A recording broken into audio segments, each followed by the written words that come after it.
মেলার সাংস্কৃতিক পর্ব এবারে পরিবেশনা নিয়ে আসছেন মৌচাক সংগঠনের পরিচালক অ্যাডভোকেট রাশেদ আহমদ।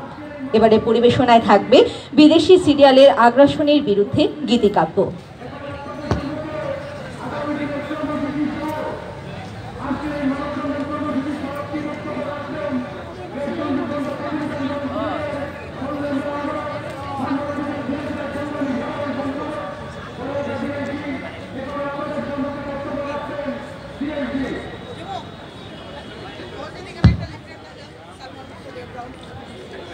ভাষা আন্দোলনের এই মাসে সিলেট কেন্দ্রীয় শহীদ মিনারে সত্যের পথে অবিচল প্রথম আলোর আয়োজনে সিলেট বন্ধ সভায় আগত বইপ্রেমী দর্শক এবং এর আশপাশে যারাই আমাদের অনুষ্ঠান দেখছেন সবাইকে জানাচ্ছি স্বাগতম, সুস্বাগতম। প্রিয় দর্শক, বাংলা ভাষা বুকের ভাষা, রক্তে মেশা গাম, জীবনের সব রক্ত দিয়েও দিতে হবে তার দাম।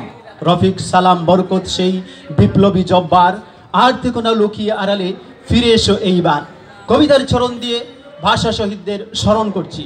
প্রিয় দর্শক, যাকে আমরা আজকে মূল কথায় আসি। আমাদের মূল কথা হচ্ছে অপসংস্কৃতি, অর্থাৎ বিদেশি সিরিয়ালের আগ্রাসন।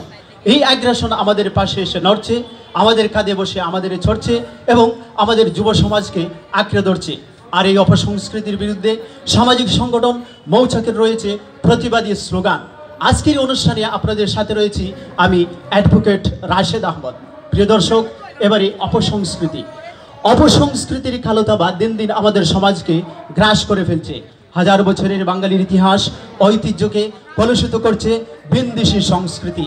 বর্তমানে স্কুল, কলেজ ও বিশ্ববিদ্যালয়গুলোতেও এই অপসংস্কৃতির প্রভাব পড়ছে। বিভিন্ন চ্যানেলে হিন্দি ও ইংরেজি গান বাজিয়ে দর্শকদেরকে ক্ষণিকের বিনোদন দেওয়ার চেষ্টা চালানো হচ্ছে।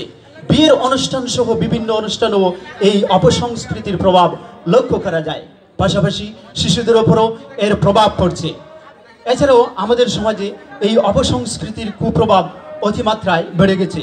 একটি জাতির ইতিহাস, ঐতিহ্য ও সংস্কৃতির উপর ভিত্তি করে সেই জাতি টিকে থাকে, কিন্তু অপসংস্কৃতির চর্চার কারণে দিন দিন আমাদের সমাজগুলো ধ্বংসের দিকে এগিয়ে যাচ্ছে, যেটা জাতি হিসেবে আমাদের কাছে লজ্জাজনক। তাই তরুণ সমাজকে অপসংস্কৃতির হাত থেকে বাঁচাতে হলে অচিরেই আমাদের সমাজ থেকে অপসংস্কৃতির কুপ্রভাব দূর করতে হবে এবং শিক্ষিত সমাজকে সচেতন ও সোচ্চার হতে হবে।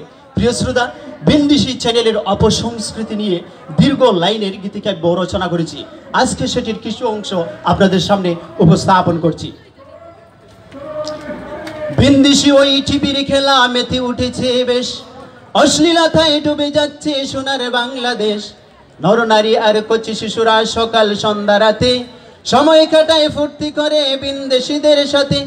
বিদেশি চ্যানেল বাংলাদেশে মোটেও কাম্য নয়, আমার দেশের